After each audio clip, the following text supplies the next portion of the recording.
Thank you. I appreciate it. Thank you. I spent some time last night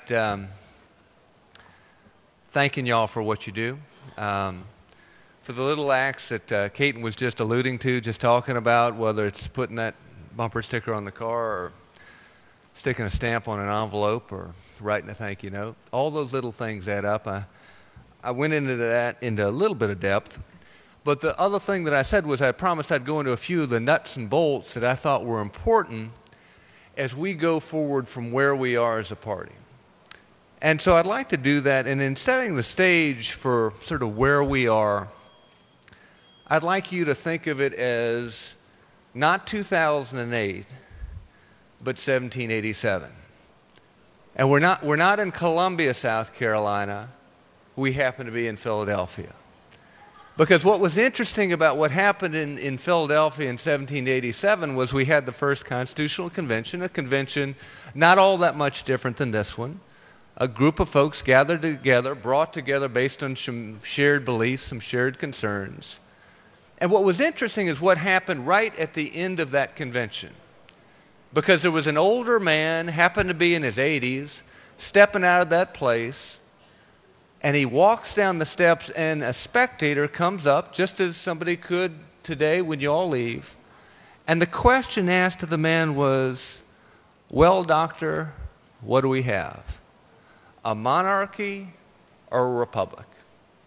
And his simple answer was, "A republic, if you can keep it." And in that simple statement, it struck me that he captured the essence of the American experiment with just that one line, a republic if you can keep it. Because one, he rightly zeroed in on the fact that power resides in the American system with the individual. He didn't say if we can keep it for y'all, he said if you can keep it. And so what he was getting at was this whole notion of the individual being the sole repository of power in the American experiment. And any government, federal, state, local, having legitimacy only in as much as there was consent by the governed. And in that little phrase, he also captured the essence of the American experiment because he reminded them, just as he would remind us today, that in fact we have kept it. For more than 200 years, this fragile notion of a republic. If you look at the history books, you know, the American Republic went to the point of depression. We're not talking recession. We're not talking about a kind of a bad economy. But in the wake of exhausting itself in fighting the greatest military force in the world at that time, they went into a virtual depression in economic terms. By 1794, there was a rebellion in western Pennsylvania where folks were sick of a whiskey tax, and they're saying, we're out of here. Not that far from where we are up in western North Carolina in Franklin, there was an aborted attempt to actually create their own republic and align with Spain. You had all kinds of questions about Indians. You had questions of, we've never tried this before. Is this thing going to work? I mean, there were amazing challenges to the republic, and folks still stood tall and held this notion of a fragile republic, which is all to say we have faced far greater problems as a party and as a people in years past, and that the fix, once again, rests with each one of you. And so I would go back to what Mike Pence said last night at the Silver Elephant. What he said was, we have a great opportunity before us because any movement has begun when times weren't so good. Movements don't begin when times are great. They begin when there's a lot of self-reflection, a lot of self-analysis, a lot of thinking time that goes when things don't go your way. I mean, when you're winning, you're not maybe thinking as much about what could I do differently. There's not as much in the way of an after-action review, if you want to call it that. We have a chance at the time that we're in to, in essence, as a party, as a convention, to say, what is it that we're about and what would help us to move forward? You boil down what we are. What we are is a collection of people who share a common belief in this larger notion of a thing called liberty.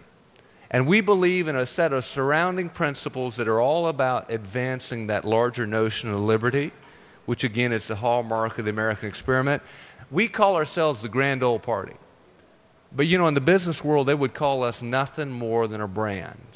And I would ask you to think about the great brands across time. I mean, the great brands, I jotted down a couple of them. FedEx, you may agree or you may disagree, but you know what they're about. Marine Corps, you may agree or you may disagree, but you know what they're about. Boy Scouts, you may agree or you may disagree, but you know what they're about. You know, think about John Deere, my beloved notion of a John Deere tractor. You may agree or you may disagree, but you know what they're about. Chick-fil-A, you may agree or you may disagree, but you know what they're about, because in each one of those instances, there are a set of shared beliefs that join them together in trying to advance what they're trying to do. Son, you can just put the red flag down because I'm going to talk for just a little bit.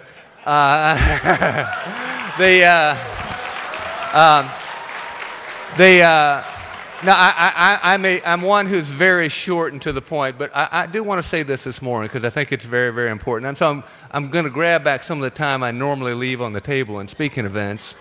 But I would say, one, the first key to building a great brand or building a great movement rests in knowing what you believe. And I think that one of the real strengths of the Republican Party is, in fact, we do know what we believe. We may stumble on implementing what we believe. We may get into disagreements on exactly the degree to which we believe, but we do know what we believe. When Cindy came up last night and read the Republican Creed, to me it was all about that simple notion of beginning with this notion of I'm a free American and then building from there. We know what we're about. We have a mission statement that is as real as that of the FedEx or the Boy Scouts. The second thing, though, in building a brand is you have got to act on that belief consistently. You have got to walk the walk. You got to do as you say. You got to deliver. You can call it whatever you want to call it, but the bottom line is only if you consistently deliver on what you're about do you build trust in the marketplace. And the real problem of our times in the body politic, call it Republican, is that we have sent a whole lot of conflicting signals as to what we're about. The crisis of what's happened in Washington, D.C. is born not because of rank and file not knowing what they believe, but because of its political leadership at times completely being disconnected from the core beliefs of what the party is all about. And so I would go back to Benjamin Franklin's notion of the republic, or in this case, the party, being in your hands, and the importance of y'all's insistence on insisting upon those that represent you, holding the beliefs that we're about as a party. I would say, thirdly, it is important that we not be unequally yoked. It's a biblical concept relating to marriage, but it applies to anything that we try and do in life. And so I'll give you two examples of what I'm getting at. Because in the management teams of John Deere or Caterpillar, they try and align their management team with the direction that they want to go. And we consistently stumble on this one as a party. For 4 years of my life in the first term, we dealt with a guy who happened to be the executive director of the Budget and Control Board, which is a $1.2 billion agency. We happened to have the executive director who was Hodges' former deputy chief of staff. We didn't have the votes to take him out, but we finally got to that point with Arthur Ravenel's son coming in, Thomas coming in. We had that third vote, and I rejoiced in the fact that we finally moved him out. But, well, the story doesn't end there. The story doesn't end there, because after that, as you may remember, there was the tragedy of Thomas Ravenel, and he's now down in Georgia. But what happened is another person came in this case the treasurer, Converse, and Converse was the third deciding vote to put Hodges' deputy chief of staff back in as the executive director of the Budget and Control Board.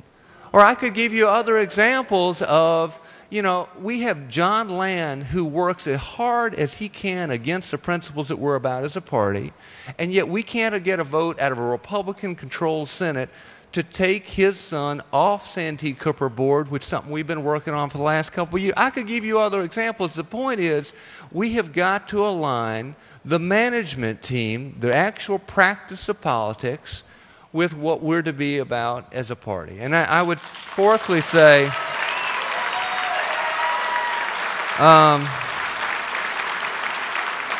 we have got to have a standard for franchisees. I mean, there is always going to be a big tent. We'll all have slightly different ideas on how we do something, but there has to be a standard. Chick-fil-A just doesn't say to its different franchisees, however you want to do the bathrooms, that's cool with me. You go into any one of those bathrooms, there's a uniform level of quality. You eat one of their sandwiches, there's a uniform level of quality. And so on the big things, and we'll never agree on everything, but on the big things that this party is about, one of them being spending, because that's tied to the notion of how much of your money do you control versus how much does government control. I think it's imperative that we have a standard for the franchisees. That's true of me as a person in elected office. It's true of somebody else in elected office. And so right now, I would ask for your help on these budget vetoes. The budget vetoes are the most clumsy and awkward of the ways in which to limit spending, but they're our last chance in any legislative year. And so we got a budget that has built into it deficits. It has built into it borrowing from a fund that ultimately we owe a lot of money on, about $20 billion worth.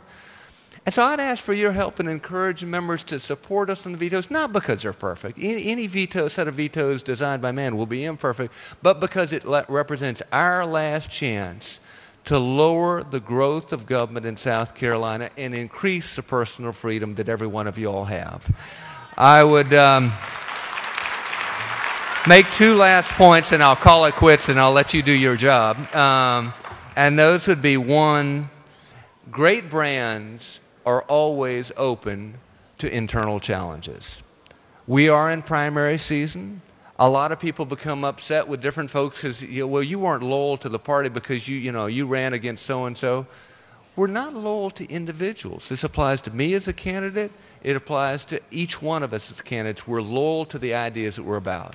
And so I think that primaries in many ways can be a good thing in challenging every one of us to say, are we walking the walk in what the Republican brand is to be about? And finally, I would say that we always need to remember the story of 1776 and the story of the start of this country was that getting beaten once is never the end of the story. If you're to read David McCullough's book, 1776, what strikes you is that George Washington basically lost his way into winning the war.